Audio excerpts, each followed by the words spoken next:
I'm Dustin Bice with Big R Fly Shop, and today I'm going to show you how to tie a brown trout version of Scott Howell's Squidro. It's just a little bit of a color variation change on this fly, and we tied this on a 55mm Waddington shank, so I wanted to also show you how I rig this fly to fish. I take a owner cutting point hook, size 4, and I snell knot it, and then I run a bead about 1.5 inches above the snell knot with an egg loop, which is where you just run your leader right through the egg. And then I go through the back opening on the Waddington shank with my Maxima, and then I go through the eye of the hook. And that bead, you can adjust the length of that to get your trailer sitting in just the right spot. So that's how we're going to rig that fly to fish. Okay, we're going to start by laying down a base of UTC 140 red thread. This is on a 55mm fish skull articulated shank.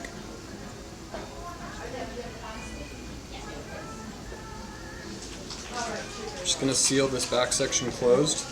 You don't have to tie in your stinger hook material on this, you can just tie it in to the back of the shank when the fly is all said and done and you're ready to fish it.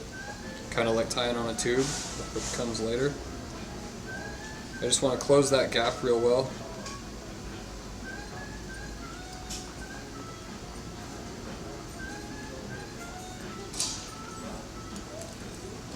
Okay, now I'm going to take yellow Arctic Fox and I'm going to put a classic Intruder bump at the back of the fly to help spread out all of the fibers that are going to go on after.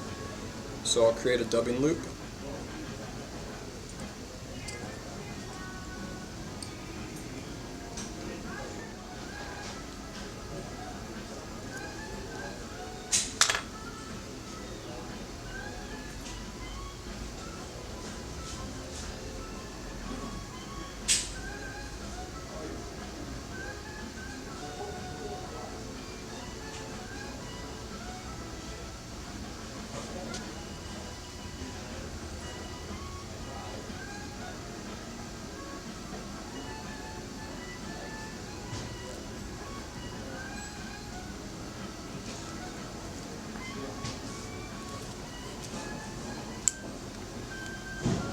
I'm just stroking those fibers back as I wrap it on.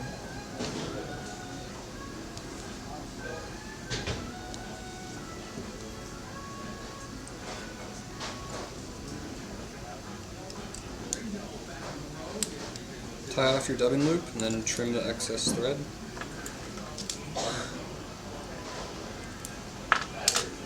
Now you want to pull all these fibers back and kind of wrap on top of them a little bit to lock them into a reverse position.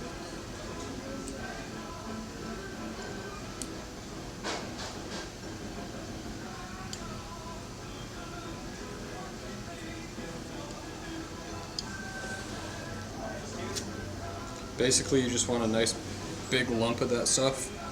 It's going to push a lot of water. This is a great fly for swinging at nighttime or swinging for big predatory browns that are feeding based off of vibrations that they're feeling.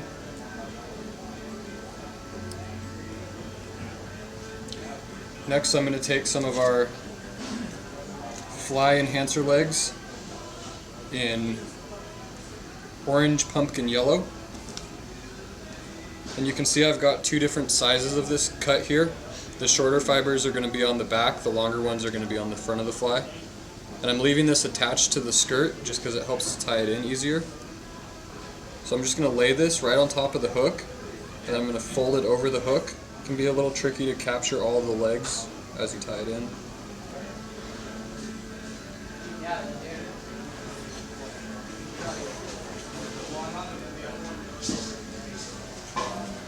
Once I've got those legs kind of spread around the fly evenly, then I'm going to lock them into place by wrapping forward over the rest of that extra rubber.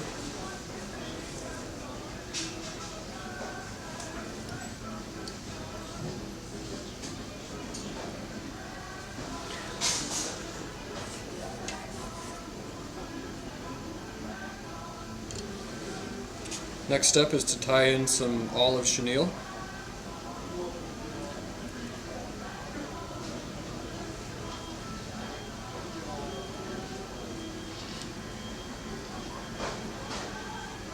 Bring your thread forward. Then go ahead and wrap the chenille, the shank of the hook.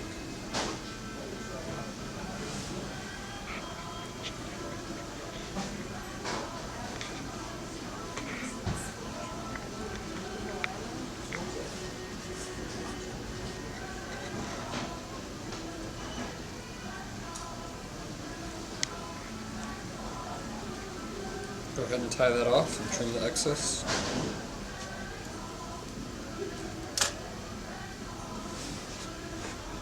Now we're just going to repeat the same process that we did on the back of the fly, right on the front. So again, I'll put a dubbing loop in.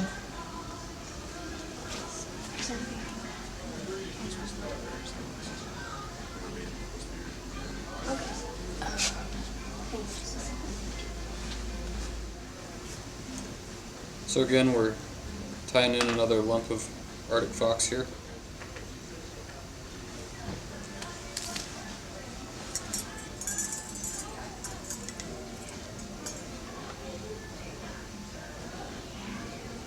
Spin that in your dubbing loop, just like we did previously.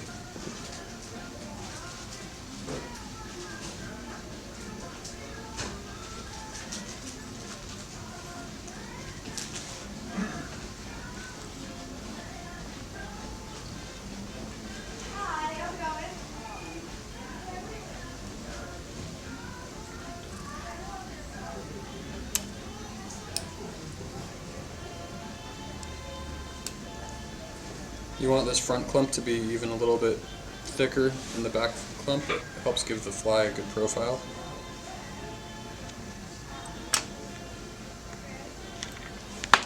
And again, I'm going to pull all those fibers back and then wrap on top of them a little bit to help lock them into the right orientation.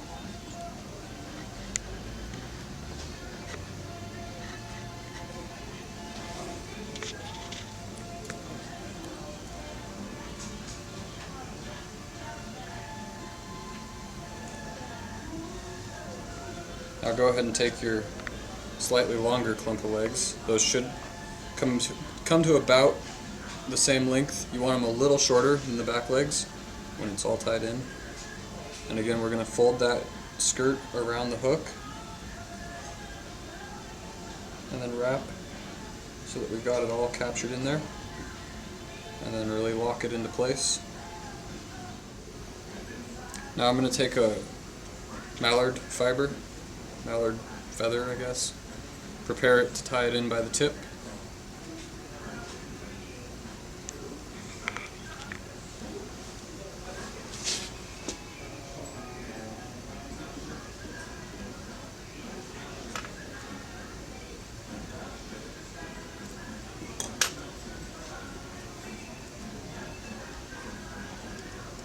The rubber legs will try to get in your way for this step, so you just got to be kind of mindful of where they're at.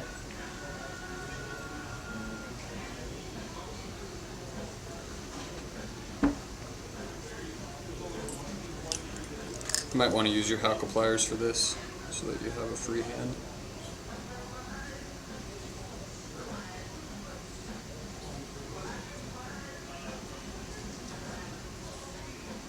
You don't have to worry about these going on perfectly because I'm going to fold them all back after I tie it off, just like I do on a soft hackle.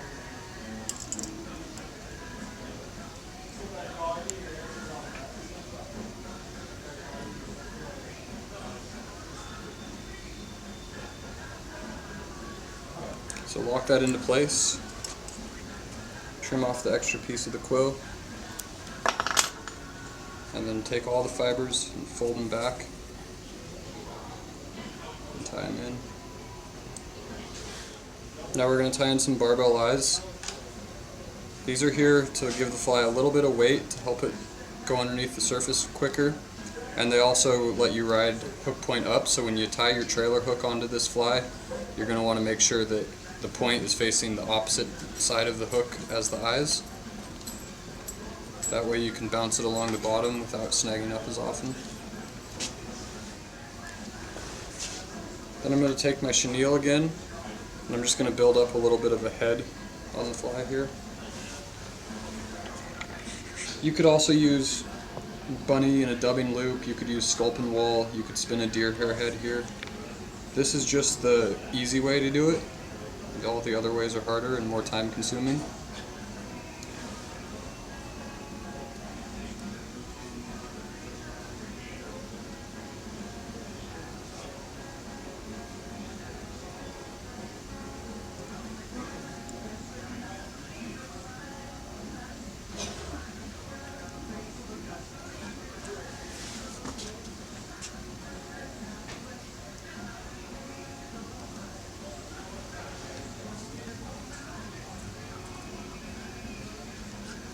Again, just be careful that you don't get any of your rubber legs trapped underneath the chenille.